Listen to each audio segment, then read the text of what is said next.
Hello everyone, welcome to my YouTube channel UPSC with Rashmi. आज हमारा UPSC 2024 prelims exam के लिए मॉक टेस्ट नंबर 3 है। 2 मॉक टेस्ट हम ऑलरेडी कंप्लीट कर चुके हैं। अगर आपने नहीं देखा है तो आप देख सकते हैं। ये हमारी ज्योग्राफी और पॉलिटी की सीरीज़ चल रही है, जिसमें अगर आप इसे कंप्लीट करते हैं तो आपको 1990 के बाद जो भी 2023 तक यूपीएससी में क्वेश्चन पॉलिटी या ज्योग्राफी से पूछे गए हैं, आपके वे क्वेश्चन भी इसमें कवर हो जाएंगे। तो आपको बैक ईयर के क्वेश्चन की भी टेंशन लेने की फिर आवश्यकता नहीं होगी, इसलिए अच्छे से पढ़िएगा। शुरू करते हैं आज का वीडियो।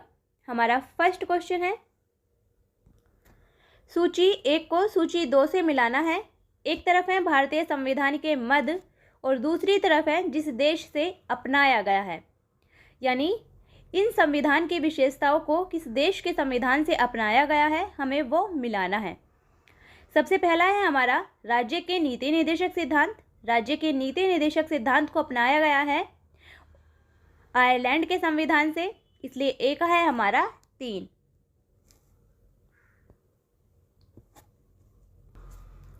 बी है मूल अधिकार। मूल अधिकारों को अपनाया गया है अमेरिका के संविधान से, बी का है 5। सी है हमारा संघ राज्य संबंधों की समवर्ती सूची। समवर्ती सूची को अपनाया गया है ऑस्ट्रेलिया के संविधान से, इसलिए सी का है हमारा 1। और डी है भारत राज्यों का संघ है तथा संघ में अधिक शक्ति निहित है। इस प्रावधान को अपनाया गया है कनाडा के संविधान से, इसलिए डी का है हमारा 2। हमारा सही आंसर है 3, 5, 1, 2, यानी ऑप्शन नंबर डी हमारा सही आंसर है। राज्य के नीति निर्देशक सिद्धांत आयरलैंड के संविधान से, मूल अधिकार अमेरिका के संविधान से, संघ राज्य संबंधों की समवर्ती सूची ऑस्ट्रेलिया के संविधान से, और भारत राज्यों का संघ है तथा संघ में अधिक शक्ति निहित है, ये प्रावधान अपनाया गया है कनाडा के संविधान से, इसलिए हमारा सही आंसर होगा ऑप्शन नंबर डी।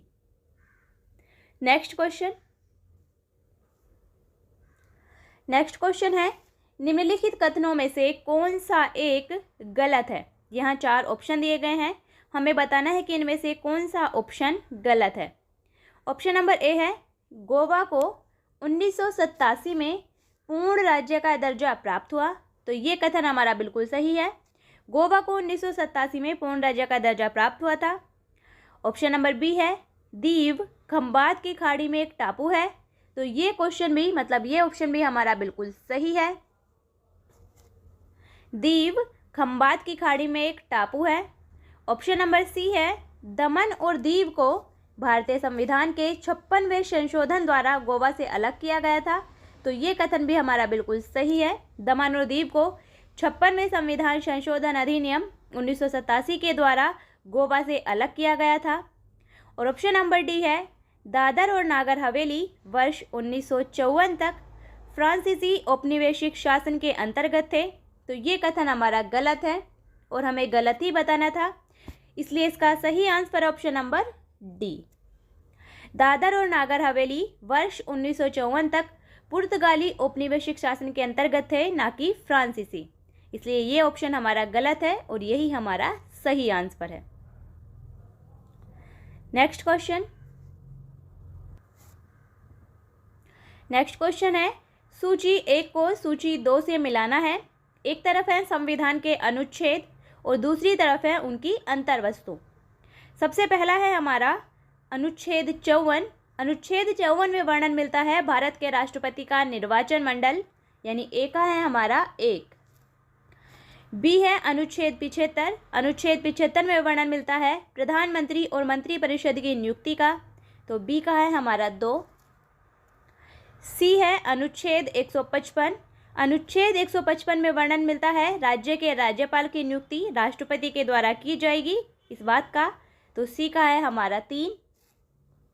और डी है अनुच्छेद 164। अनुच्छेद 164 में वर्णन मिलता है राज्य के मुख्यमंत्री और मंत्रिपरिषद की नियुक्ति उस राज्य के राज्यपाल के द्वारा की जाएगी। तो डी का है हमारा 4। हमारा सही आंसर है 1, 2, 3, 4, यानी ये सभी सही सुमेलित है। हमारा सही आंसर है 1, 2, 3, 4, यानी ऑप्शन नंबर ए हमारा सही आंसर है। आर्टिकल 54 में वर्णन मिलता है भारत के राष्ट्रपति के निर्वाचक मंडल का। आर्टिकल 75 प्रधानमंत्री और मंत्रिपरिषद की नियुक्ति राष्ट्रपति के द्वारा की जाएगी।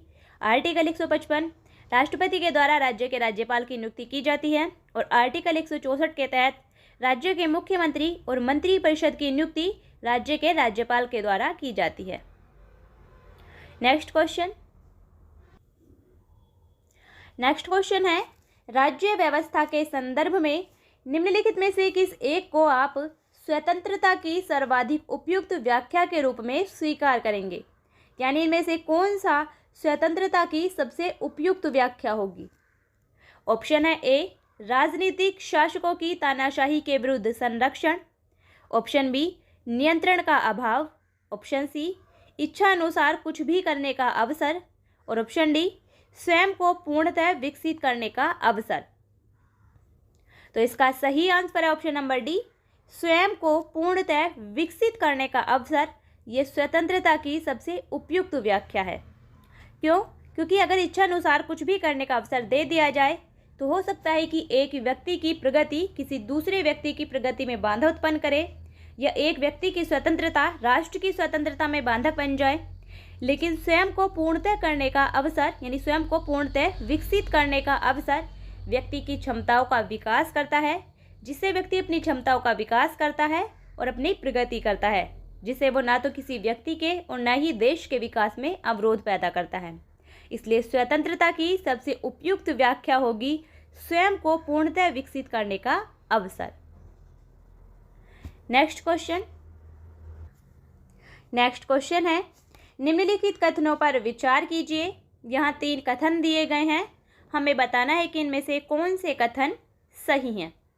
कथन नंबर 1 है हमारा, भारत के संविधान में 20 भाग हैं। तो ये कथन हमारा गलत है, क्योंकि भारत के संविधान में कुल 22 भाग हैं, जबकि गणना की दृष्टि से 25 भाग हैं। इसलिए ये कथन हमारा गलत है। भारत के संविधान में 22 भाग हैं।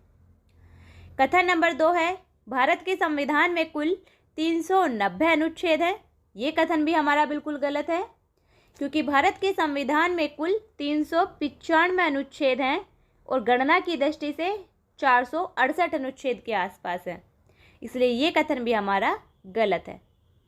और कथन नंबर 3 है, भारत के संविधान में 9वीं, 10वीं, 11वीं और 12वीं अनुसूचियों को संविधान संशोधन अधिनियम के द्वारा जोड़ा गया।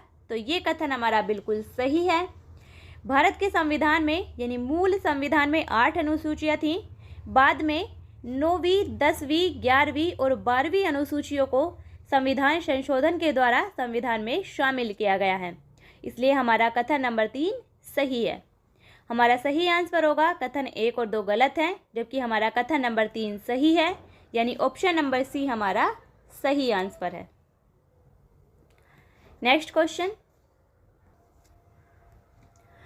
क्वेश्चन है, समाज में समानता के होने का एक निहितार्थ यह है कि उसमें ऑप्शन ए विशेषाधिकारों का अभाव है, ऑप्शन बी अवरोधों का अभाव है, ऑप्शन सी प्रतिस्पर्धा का अभाव है और ऑप्शन डी विचारधारा का अभाव है।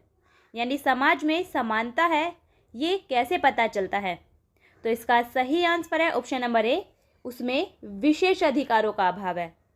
किसी भी समाज में किसी के साथ धर्म, जाति, लिंग, जन्मस्थान, वंश, इन सब के आधार पर भेदभाव नहीं होता है और किसी व्यक्ति को कोई विशेष अधिकार नहीं दिए गए हैं, तो माना जाता है कि उस समाज में समानता है। इसलिए समाज में समानता के होने का सबसे महत्वपूर्ण निहितार्थ है कि उसमें विशेष अधिकारों का अभाव है। किसी भी व्यक्ति को कोई विशेष अधिकार नहीं दिए गए हैं। अब देखते हैं नेक्स्ट क्वेश्चन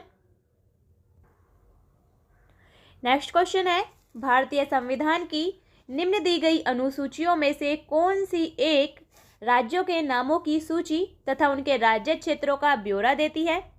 ऑप्शन है ए पहली, ऑप्शन बी दूसरी, ऑप्शन सी तीसरी और ऑप्शन डी चौथी। इसका सही आंसर है ऑप्शन नंबर ए पहली। भारत के संविधान की पहली अनुसूची राज्यों के नामों की सूची और उनके राज्य क्षेत्रों का ब्यौरा देती है, इसलिए इसका सही आंसर ऑप्शन नंबर ए। जबकि दूसरी अनुसूची में वर्णन किया गया है महत्वपूर्ण पदाधिकारियों के वेतन, भत्ते और पेंशन आदि का। तीसरी अनुसूची में वर्णन मिलता है शपथ और प्रतिज्ञान का, और चौथी अनुसूची में वर्णन मिलता है राज्यसभा में सीटों का बंटवारा। तो ये भी आपको ध्यान रखना है। मूल संविधान में 8 अनुसूचियां थी, जबकि वर्तमान में कुल 12 अनुसूचियां हैं। नेक्स्ट क्वेश्चन है, भारत में संसदीय प्रणाली की सरकार है, क्यों? क्योंकि ऑप्शन ए, लोकसभा जनता के द्वारा प्रत्यक्ष रूप से निर्वाचित होती है। ऑप्शन बी, संसद संविधान का संशोधन कर सकती है। ऑप्शन सी, राज्यसभा को भंग नहीं किया जा सकता। और ऑप्शन डी, मंत्रिपरिषद लोकसभा के प्रति उत्तरदायी है। तो भारत में संसदीय प्रणाली की सरकार है, इसकी सबसे बड़ी पहचान है ऑप्शन नंबर डी, मंत्रिपरिषद लोकसभा के प्रति उत्तरदायी है। जो मंत्रिपरिषद के सदस्य होते हैं वो विधायिका में से ही चुने जाते हैं, और मंत्रिपरिषद अपने सभी कार्यों के लिए संसद यानी लोकसभा के प्रति उत्तरदायी होती है। यही भारत में संसदीय प्रणाली की सरकार की सबसे बड़ी पहचान है, इसलिए इसका सही answer option number D. Next question है, यदि भारत संघ के एक नए राज्य का सृजन करना हो तो संविधान की निम्नलिखित अनुसूचियों में से किसी एक को अवश्य ही संशोधित किया जाना चाहिए। मतलब अगर भारतीय संघ में किसी नए राज्य का गठन किया गया है तो संविधान की इन अनुसूचियों में से किस अनुसूची को अवश्य ही संशोधित किया जाएगा? ऑप्शन है ए पहली, ऑप्शन बी दूसरी, ऑप्शन सी तीसरी और ऑप्शन डी चौथी। इसका सही आंसर ऑप्शन नंबर ए पहली। यदि भारत संघ के एक नए राज्य का सृजन करना हो तो संविधान की पहली अनुसूची में अवश्य ही संशोधन किया जाएगा, क्योंकि पहली अनुसूची हमें राज्यों यानी संघ के राज्यों का ब्यौरा देती है, इसलिए इसका सही आंसर है option number A. Next question है, भारतीय संसदीय प्रणाली ब्रिटिश संसदीय प्रणाली से इस बात में भिन्न है कि भारत में ऑप्शन ए वास्तविक और नाममात्र दोनों प्रकार की कार्यपालिका है। ऑप्शन बी सामूहिक उत्तरदायित्व यानी कलेक्टिव रेस्पॉन्सिबिलिटी की प्रणाली है। ऑप्शन सी द्विसदनीय विधायिका है। और ऑप्शन डी न्यायिक पुनर्वलोकन यानी जुडिशियल रिव्यू की प्रणाली है। यानी भारतीय संसदीय प्रणाली और ब्रिटिश संसदीय प्रणाली में किस बात में भिन्नता है? इसका सही आंसर है ऑप्शन नंबर डी। भारतीय संसदीय प्रणाली और ब्रिटिश संसदीय प्रणाली में न्यायिक पुनर्वलोकन की प्रणाली इस बात में भिन्नता है क्योंकि भारत में जो भारतीय संसद के द्वारा पारित कानून है उनकी न्यायालय के द्वारा न्यायिक समीक्षा की जा सकती है, जबकि ब्रिटिश संसद के द्वारा पारित कानून की देश के किसी भी न्यायालय में कोई न्यायिक पुनर्वलोकन नहीं किया जा सकता।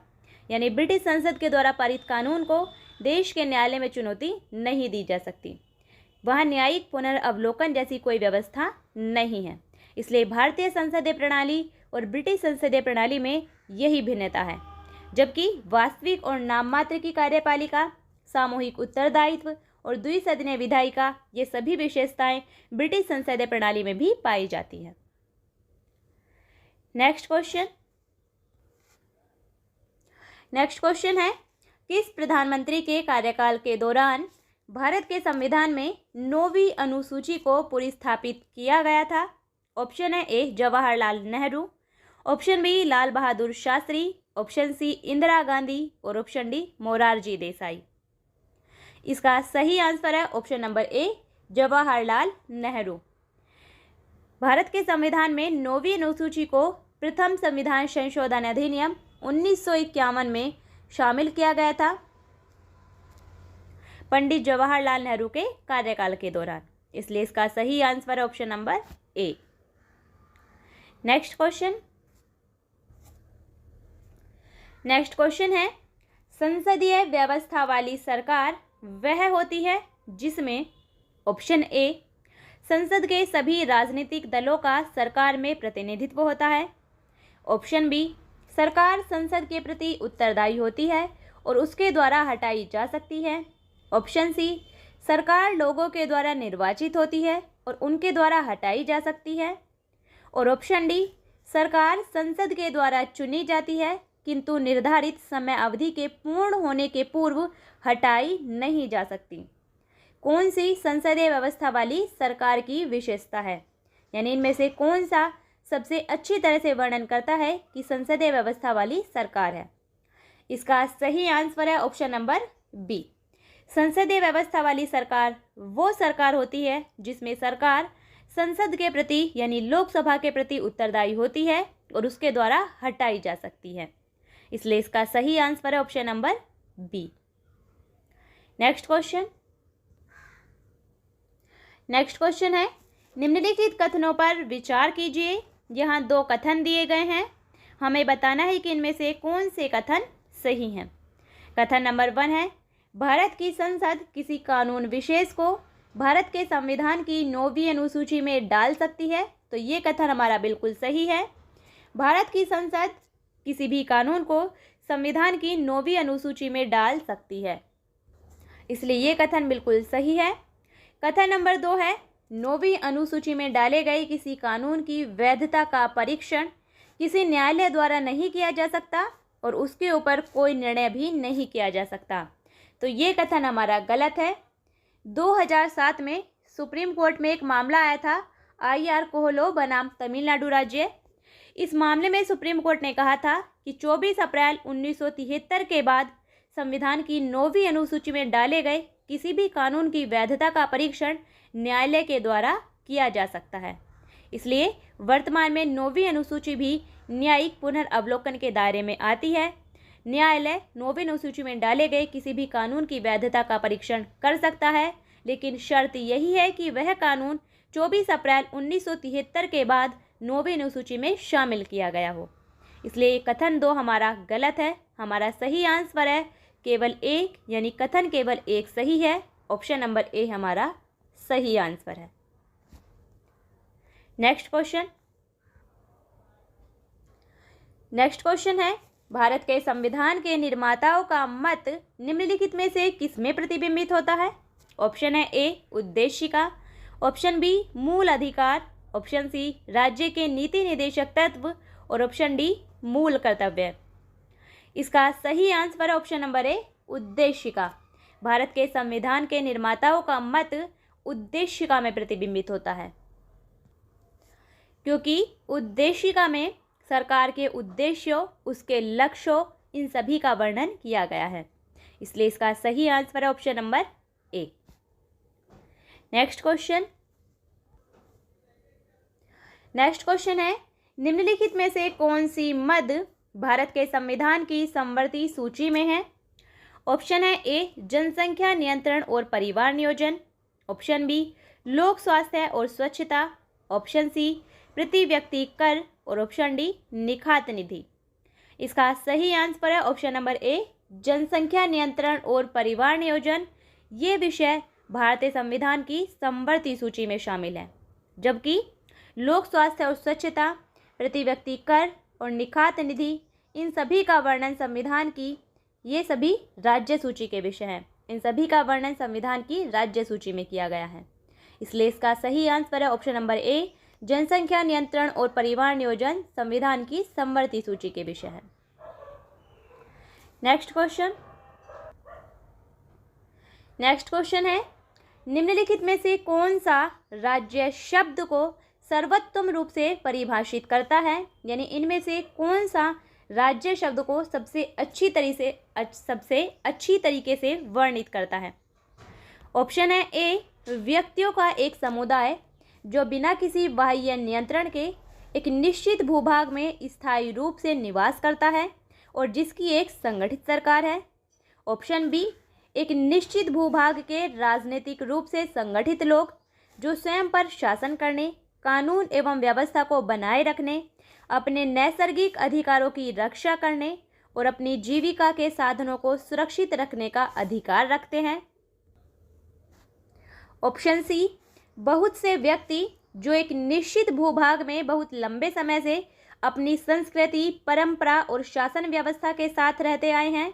और ऑप्शन डी, एक निश्चित भूभाग में स्थायी रूप से रह रहा समाज जिसकी एक केंद्रीय प्राधिकारी तथा केंद्रीय प्राधिकारी के प्रति उत्तरदायी कार्यपालिका और एक स्वतंत्र न्यायपालिका है।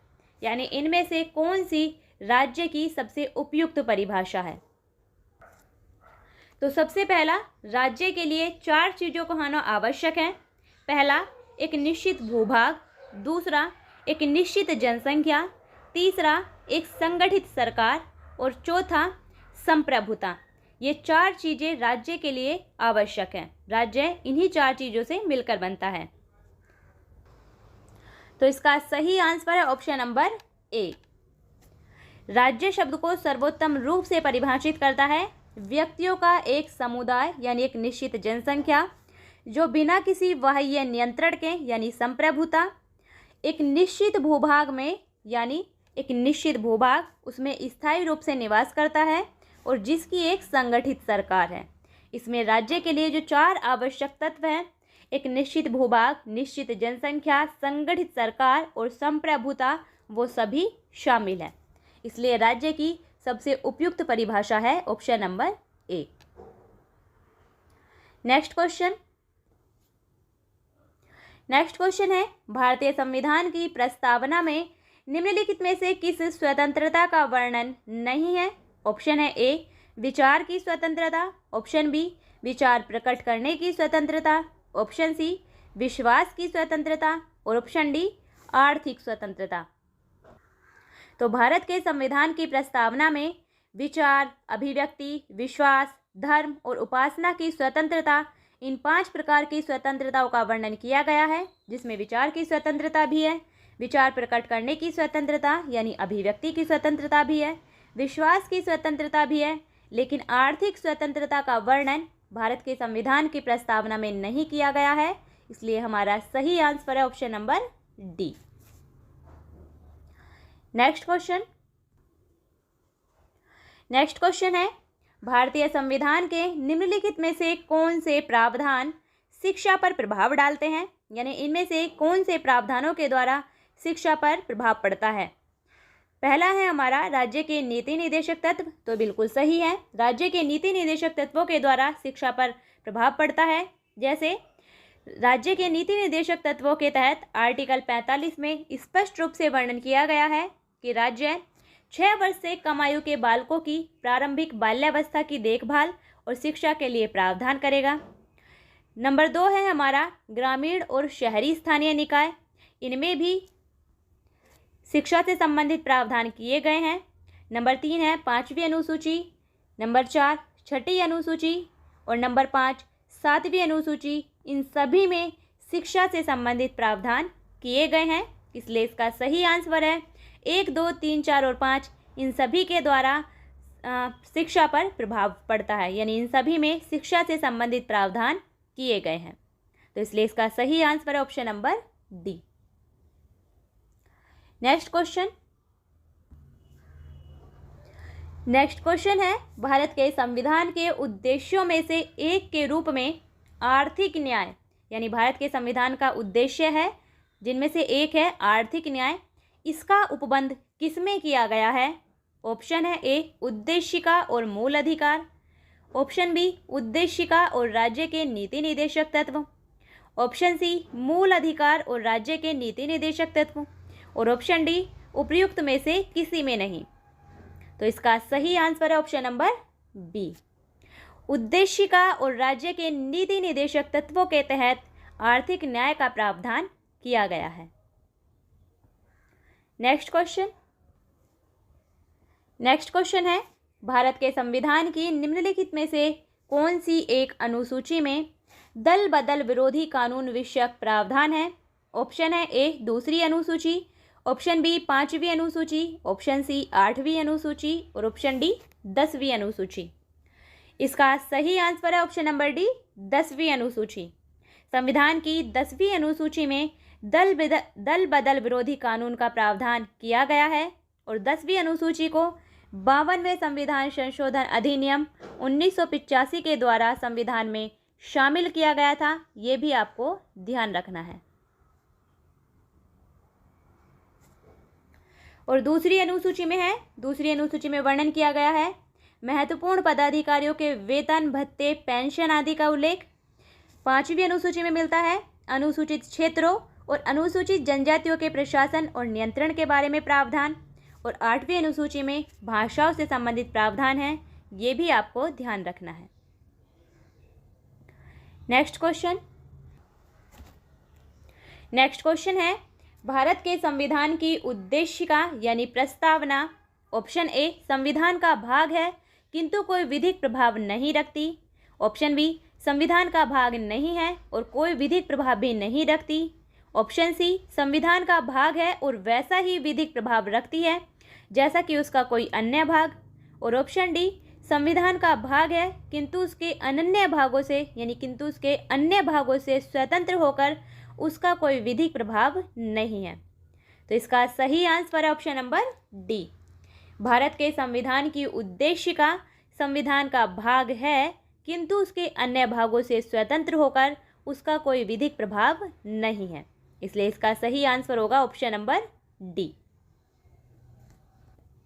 और सुप्रीम कोर्ट ने भी अपने एक डिसीजन में कहा है कि संविधान की उद्देशिका का प्रयोग किसी कानून की अस्पष्टता को दूर करने के लिए भी किया जा सकता है। नेक्स्ट क्वेश्चन है सरकारों के द्वारा शुल्क और कर लगाने का अधिकार संविधान की किस अनुसूची में उल्लिखित है। ऑप्शन है ए 6ठी अनुसूची, ऑप्शन बी 7वीं अनुसूची, ऑप्शन सी 9वीं अनुसूची और ऑप्शन डी 11वीं अनुसूची। इसका सही आंसर है ऑप्शन नंबर बी 7वीं अनुसूची। सरकारों के द्वारा शुल्क और कर लगाने का अधिकार संविधान की 7वीं अनुसूची में उल्लिखित है। संविधान की 7वीं अनुसूची में 3 सूचियों का वर्णन किया गया है, संघ सूची, राज्य सूची और समवर्ती सूची। संघ सूची पर कानून बनाने का अधिकार केवल केंद्र सरकार को है, राज्य सूची पर कानून बनाने का अधिकार राज्य विधानमंडलों का है, जबकि समवर्ती सूची पर कानून बनाने का अधिकार केंद्र और राज्य दोनों का है, लेकिन गतिरोध होने पर केंद्र का कानून मान्य होता है। और हमारे यहाँ अवशिष्ट विषय केंद्र सरकार को सौंपे गए हैं। जबकि संविधान की 6ठी अनुसूची में वर्णन मिलता है हमें असम, मेघालय, त्रिपुरा और मिजोरम के जनजातीय क्षेत्रों के प्रशासन और नियंत्रण के बारे में प्रावधान। संविधान की 9वीं अनुसूची में कुछ अधिनियमों का विधिमान्यकरण किया गया है और संविधान की 11वीं अनुसूची में पंचायतों से संबंधित प्रावधान किए गए हैं, ये भी आपको ध्यान रखना है। नेक्स्ट क्वेश्चन है 26 जनवरी 1950 को भारत की वास्तविक संवैधानिक स्थिति क्या थी। ऑप्शन है ए लोकतंत्रात्मक गणराज्य, ऑप्शन बी संपूर्ण प्रभुत्व संपन्न लोकतंत्रात्मक गणराज्य, ऑप्शन सी संपूर्ण प्रभुत्व संपन्न पंथ निरपेक्ष लोकतंत्रात्मक गणराज्य और ऑप्शन डी संपूर्ण प्रभुत्व संपन्न समाजवादी पंथ निरपेक्ष लोकतंत्रात्मक गणराज्य। तो इसका सही आंसर है ऑप्शन नंबर बी। 26 जनवरी 1950 को भारत की वास्तविक संवैधानिक स्थिति थी संपूर्ण प्रभुत्व संपन्न लोकतंत्रात्मक गणराज्य, क्योंकि भारत के संविधान की प्रस्तावना में पंथ निरपेक्ष और समाजवादी शब्द को बाद में 42वें संविधान संशोधन अधिनियम 1976 के द्वारा शामिल किया गया था, ये आपको ध्यान रखना है। नेक्स्ट क्वेश्चन है भारत के संविधान की किस अनुसूची में विभिन्न राज्यों में अनुसूचित क्षेत्रों के प्रशासन और नियंत्रण के लिए विशेष उपबंध हैं। ऑप्शन है ए 3री अनुसूची, ऑप्शन बी 5वीं अनुसूची, ऑप्शन सी 7वीं अनुसूची और ऑप्शन डी 9वीं अनुसूची। इसका सही आंसर है ऑप्शन नंबर बी 5वीं अनुसूची। संविधान की 5वीं अनुसूची में अनुसूचित यानी विभिन्न राज्यों में अनुसूचित क्षेत्रों के प्रशासन और नियंत्रण के लिए विशेष प्रावधान किए गए हैं, जबकि संविधान की 3री अनुसूची में शपथ और प्रतिज्ञान का वर्णन है। 7वीं अनुसूची में केंद्र और राज्यों के बीच शक्तियों का विभाजन, इस बात का वर्णन मिलता है और 9वीं अनुसूची में कुछ अधिनियमों का विधि मान्यकरण इस बात का वर्णन मिलता है, यानी कुछ विशेष प्रावधानों को संविधान की 9वीं अनुसूची में संघ और राज्य सरकारों के द्वारा शामिल किया गया है। यह था हमारा आज का वीडियो, जिसमें हमने मॉक टेस्ट नंबर 3 कंप्लीट किया है और इसमें हमने पॉलिटी से रिलेटेड क्वेश्चन डिस्कस किए हैं। अच्छे से पढ़िए, रिवाइज करिए। अगर आपने पहले पार्ट नहीं देखे हैं, यानी पहले मॉक टेस्ट नहीं देखे हैं, तो आप देख सकते हैं। अच्छे से पढ़िए। फिर मिलते हैं नेक्स्ट वीडियो में, तब तक के लिए बेस्ट ऑफ लक।